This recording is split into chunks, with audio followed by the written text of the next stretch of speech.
It is February 14th, Valentine's Day, and also the day of one of the worst school shootings in U.S. history. Marjorie Stoneman Douglas, Parkland, Florida. Unfortunately, that's what I associate this day with. But I have always done on my channel, my very first reading vlog was a Valentine's Day vlog. Reading a really, like the trashiest historical romance you could think of. Didn't go as planned. So it is a tradition on this channel to do a Valentine's Day special. I began reading the classic Heated Rivalry, and that's what I was going to bring to you today. But I couldn't do it. It was stupid, I just couldn't do it. I didn't want it. So, I have with me every single currently published book in the I Survived series. My students love these. This is going into my classroom immediately on Tuesday because it's a 3-day weekend where I am. So I'm going to challenge myself. 25 books, I believe, right now. So we have the collection of 22 and then the 3 newest ones. I'm going to read them all in 24 hours, or at least try to. So join me as we try to survive this 24-hour reading vlog. I believe the first book in this series is I Survived the Sinking of the Titanic. Roll that intro.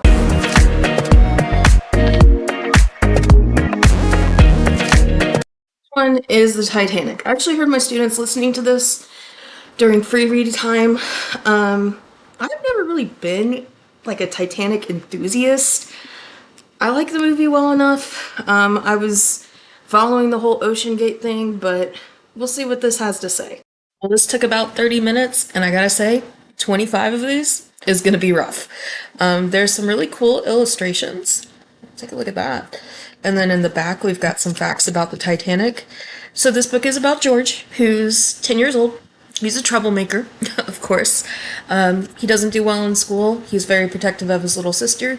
He is on the Titanic after visiting his Aunt Daisy, who is a widow. He's traveling first class, which was kind of cool. And he actually sounded like he might be dyslexic, which a lot of my dyslexic students really like these books, probably because the font is huge and easy to read. But one thing that really grabbed me about this is George actually went into the water, which, I mean, it was thrilling and it was comforting too, knowing, you know, it's I survived. George is going to make it. So I think that's why it's really great for kids. I'm trying to see if it's got the age level on the back, and it does not, but it's probably about 2nd grade level. But on to the next one, which is, it's on the back here, Shark Attacks of 1916. Illustrations like this one were also in the Titanic book. It's like this guy is telling them a story, or the main kid, Chet, who's 10, of course, just like the other one. And so we've got a picture of him telling a story and a picture of his story. And it's split down the middle like a comic, so I guess like a progression illustration. These seem to be recurring. Alright, well, book 2 down. And this one has like really crappy paper compared to the first one and the third one. But whatever. This was interesting. It's about like an all-American kid named Chet who moves around all the time and he's staying with his uncle, and this shark gets into the local creek and no one believes him. They think he's a boy who cried wolf, but it turns out the shark really is attacking. Chet saves his little buddy and he gets bit in the leg. He's gonna have a limp the rest of his life, but he finally has friends and a place to stay for the rest of his life. So, happy ending. The next book I am not looking forward to. It is Hurricane Katrina. I remember Katrina. I was about my students' age, and Katrina greatly depresses me. So, let's get going. Book 3. So these books, I'm predicting, will be very formulaic, with starting with kind of a flash forward scene into the middle, and then going back in time. So this is about Barry, who lives in the 9th Ward, which is depressing enough as a former inner city teacher, and his family is together, which is good.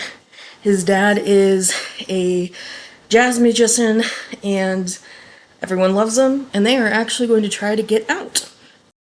I'm just going to read the ending of this book here to you guys. So, Barry survived the storm. Barry's this kid. He's actually the most likable one of the three that I've finished reading, but let me read you this. There's so much to see, Mom said. We have plenty of time, Dad said. It was true. They had time, but not forever. Barry knew they would go back to New Orleans where they belonged. When would that be? When would their city be healed? Barry didn't ask Mom and Dad those questions. He already knew the answer. One day. One day. I think this was a pretty good ending to this story. It's actually my favorite so far. Because I think we can kind of acquiesce that New Orleans is still healing from this, and maybe it never will. This was horrible.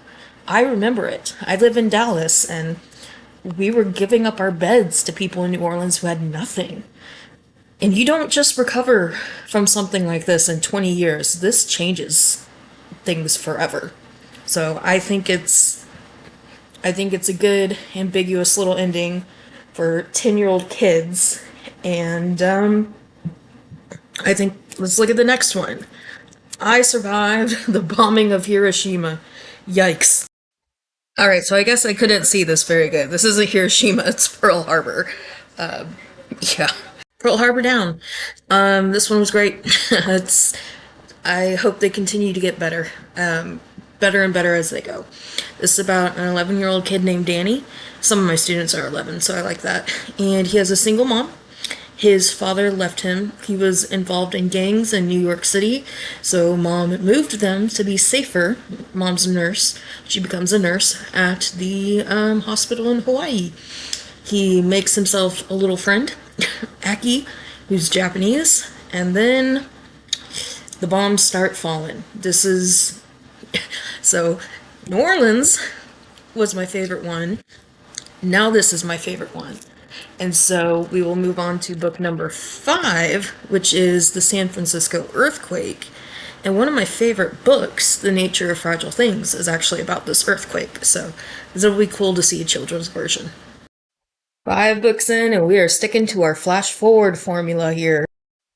Alright, this one, I don't know if you can see it that well. It really does have a great cover. Too shiny, really, to see. With this kid kind of looking back in fear at the burning ruins of San Francisco. But boy, was this dull.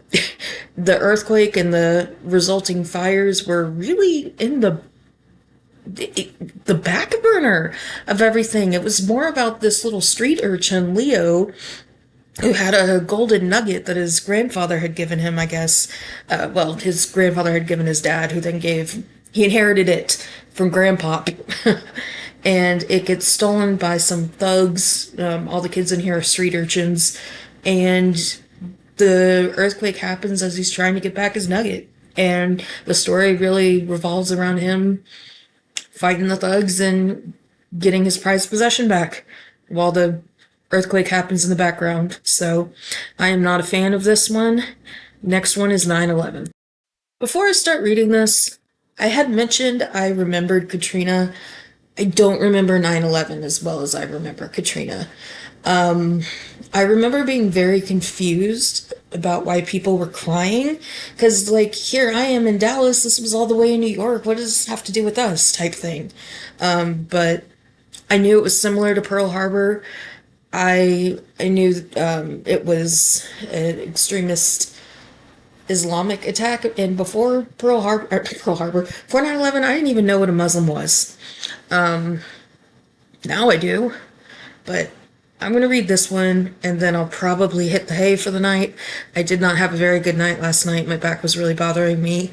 But I think 20 more to go. All done. Took my bath and pretty much ready for bed. I didn't want to read this one. This one bothered me. Probably because of the subject matter.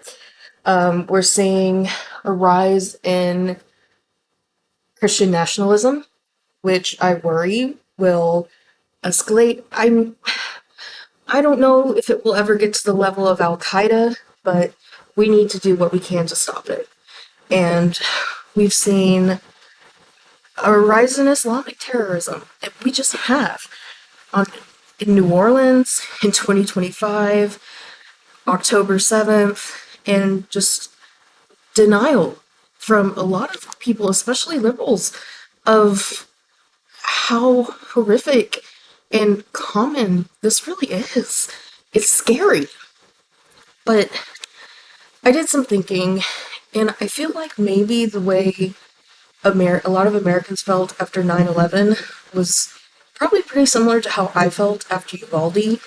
That was the first school shooting with my baby teacher, and Uvalde is in Texas. I'm in Texas. I knew that town. I actually know somebody who knows somebody who saved one of the kids from the classroom that was being shot up. And just the extreme sadness and the familiarity and the helplessness. I couldn't do anything. It wouldn't matter other than just show up every day for my students and carry on. And that feeling of you just gotta carry on no matter how horrific and terrible something happened. You just gotta keep going.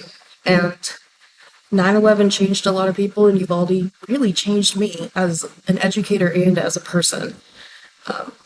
So, thinking about a star rating for this book, I don't know. I kind of just want to go to sleep and forget about it. Good morning. So, we've got my complete pile, 6 books, and 19 to go. Let's get reading. Next up is Battle of Gettysburg. Flew through this one. Didn't love it. Yeah, it's about this little boy, Thomas, who's about to be sold from his owners in Virginia, and he ends up with the Union Army going to Gettysburg, and he gets shot, and there just wasn't there. It was honestly a little bit quixotic. So I'm not looking forward to reading the next 18 of these. So the next one is about the Japanese tsunami. Let's move on. So I was actually a senior in high school when this happened, and my dad did a lot of business in Japan. And I had left my TV on the night before the storm, or before the tsunami. And when I woke up, I saw images of the devastation.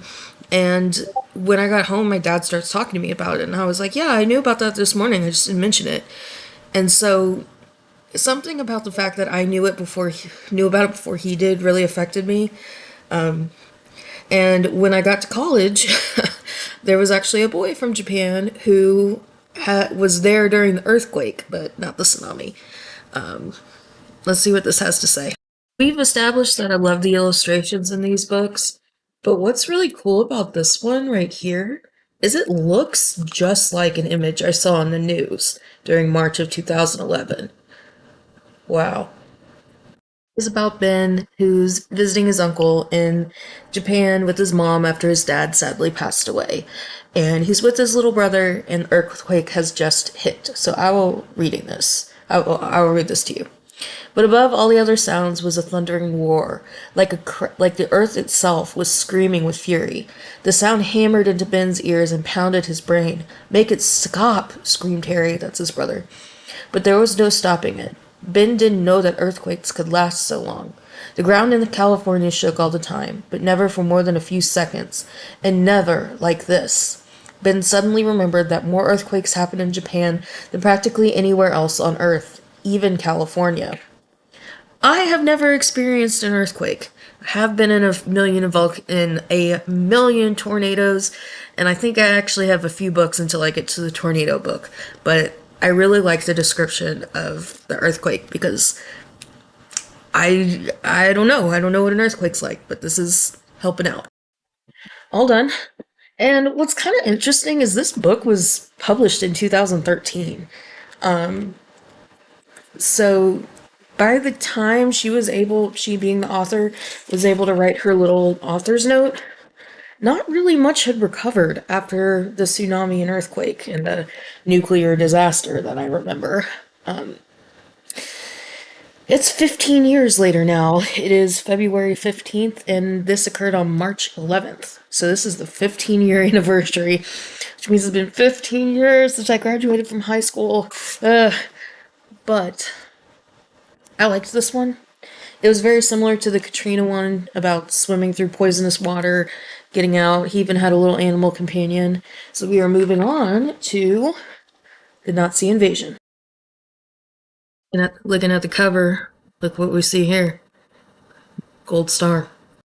All done with this one. It was about a little boy named Max who was Jewish, living in a ghetto in Poland, and he has an aunt who he finds out is part of a resistance after he escapes, and these are just getting really, really monotonous.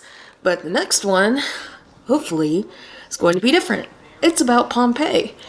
I'm a little obsessed with Pompeii, so let's get going. So at this point, you might be wondering why I'm even doing this. As I said before, my students love these books, but I actually told them I was going to try to read them in 24 hours. Not like 24 hours straight, but reading for 24 hours. I'll explain it to you more. And they don't think I can do it. So I'm doing this to prove to my students that it is possible. Yes, I'm a higher level reader than they are, but I can do it. This one was refreshing. It was different. The danger was a little more distant as far as the volcano erupting. It's about a slave named Marcus reuniting with his father. His father was a slave, originally of a very nice slaveholder who taught him about science, and they warned the city and do their best to get out. And it was actually the longest one, but it took me the least amount of time to read, about 22 minutes. So it was great. But the next one is about the Chicago fire, and I feel like this one might be tough for me to get through. This one moved pretty fast, and I wasn't mad at it. It was a decent story. Again, we had street urchins. It's like, in the cities, was there anything other than street urchins? I don't know. But it explained the fire well, and it actually got into the disaster pretty quickly, which was appreciated by me. So next is Joplin, which again, I do remember. Not as well as the tsunami, but I do remember when Joplin happened. So this is the Joplin book. Looks like I got an error, an error copy. So everything looks good on this page, right? Then you turn this page. That's not a glare. That's no ink. So we'll see what I can make out. It's another messed up page. I don't. This one's not going in my classroom. It's an error copy. That sucks. Well, what I was actually able to read of this was okay. I mean, all these books are running together, and they're all written with the same voice, and it's okay. So I'm gonna move on to the Hindenburg disaster, and when I finish this one, I will have officially passed the halfway point. This is book 13. Pray for me. Well, Hindenburg was the best one so far, and I have a feeling I'm about to read the worst one. I survived the eruption of Mount St. Helens. I have no interest in this. I'm gonna read it and then I might take an hour break because I just got to get past this one. I think it'll all be uphill from here. So, two in a row, we had one of the best ones and possibly the worst, if not the worst. I will explain what makes this one amazing, what made this one boring as heck. Stakes, in specifically the side plots. This is about a boy riding on the Hindenburg to America, and his family were professors. His parents were professors out in Africa, and his sister now has chronic malaria and needs to get treatment. And as they were on the plane, we can see right here a little mark, and it turns out that there was someone spying on the Nazis on the plane. Our little boy witnesses it, and if the secret spills, the boy's little friend is going to get shot by the Nazis.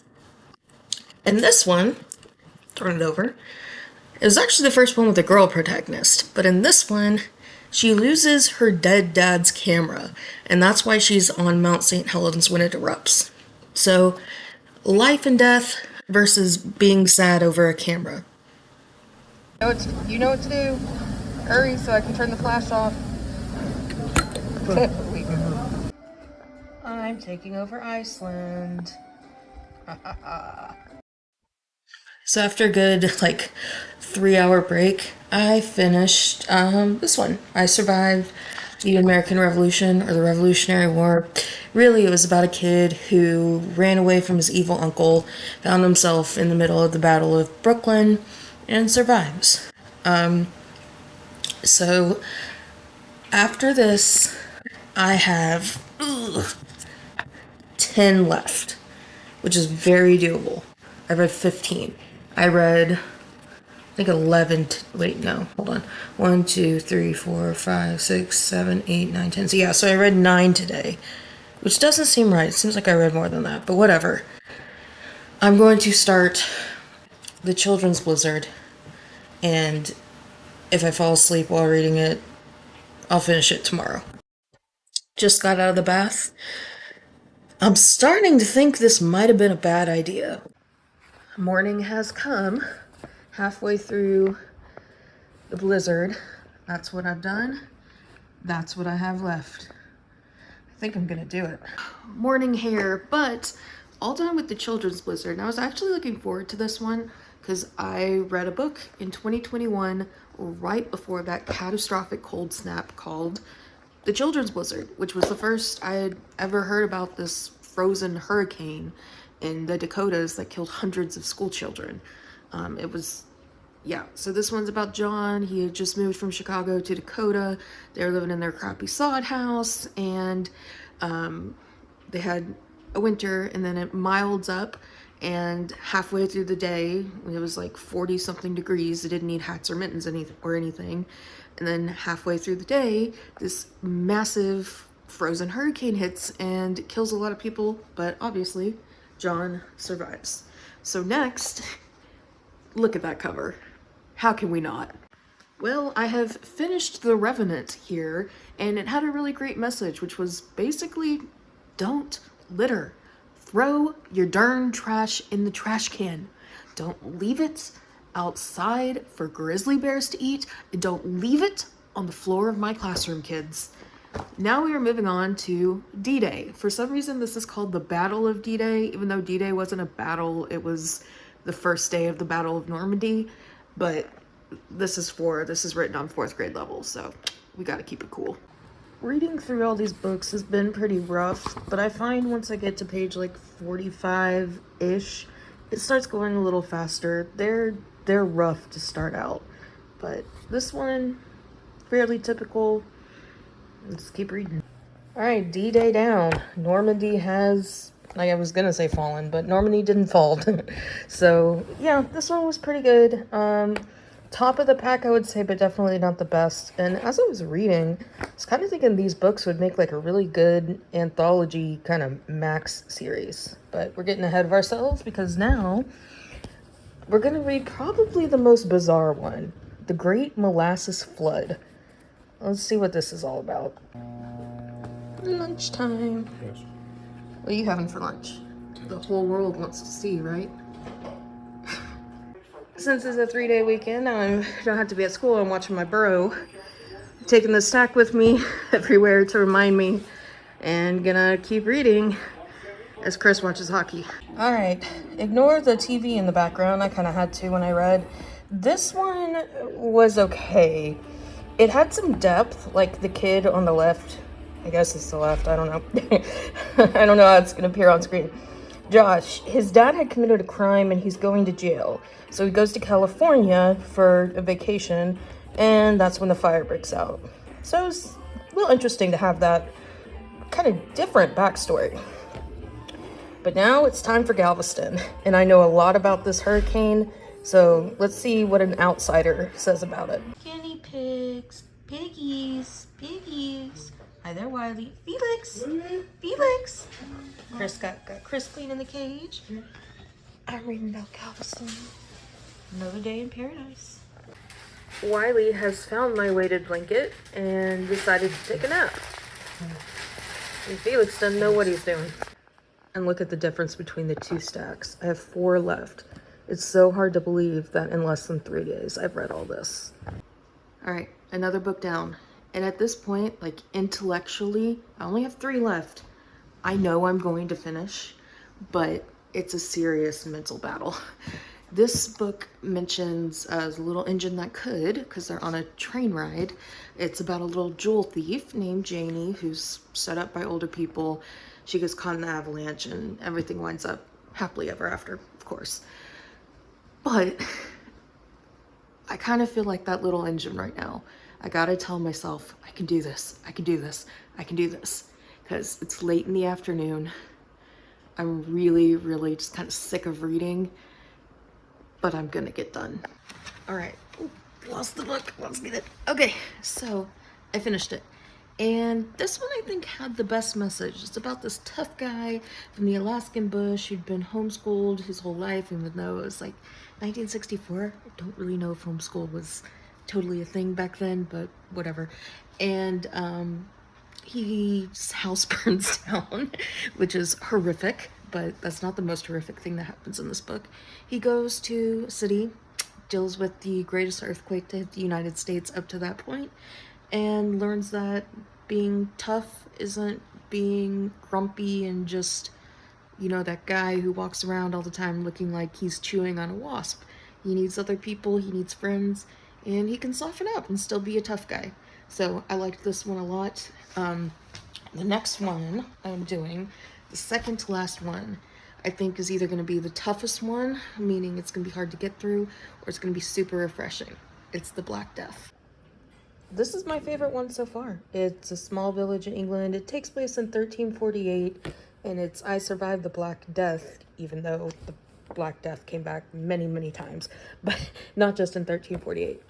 But what was so great about it was the really high stakes in the side plot. The sheriff was working for a band of outlaws. Elsie, this main girl, and Humphrey, her little friend, witnessed something that put them in danger. And I mean, I gotta give this 5 stars. This was brilliant. So I'm gonna put it on top of the stack. And that's all we've got. The Dust Bowl, 1935. I'm gonna take a moment to just believe in myself, and then I'll start reading. I cannot believe I read all of these, all 25 of them. I've got to do some math to see how long it actually took, but this one, I don't know if it was because it was the last one. I really kind of just felt blah, you know, typical story about a kid in the Dust Bowl whose farm is getting taken away and he survives by hiding in a shack. And it was weird. Like, the further I got to the end, the longer it seemed like it was going to take for me to finish it. But I read all of them. I don't know if I'm really going to feel done with this project until, like, I finally edit everything, and that'll be a day or two. But I read them all. My favorite is still the Black Death one. Second favorite's probably the Hindenburg. But I'm gonna go eat dinner, and then I will come back maybe tomorrow, maybe another day, and just film an outro. Okay guys, did I tell you that last weekend, over the 3-day weekend, I read all 25 I Survived books? Ain't no way. Yeah, I did. I read them all. What should I read this weekend, guys? Dogman. Dogman? Yeah. Every Dogman book. I should bring it to mom. That's not a bad idea. Maybe that'll be my next challenge. Yes. Miss Norman. Miss Norman.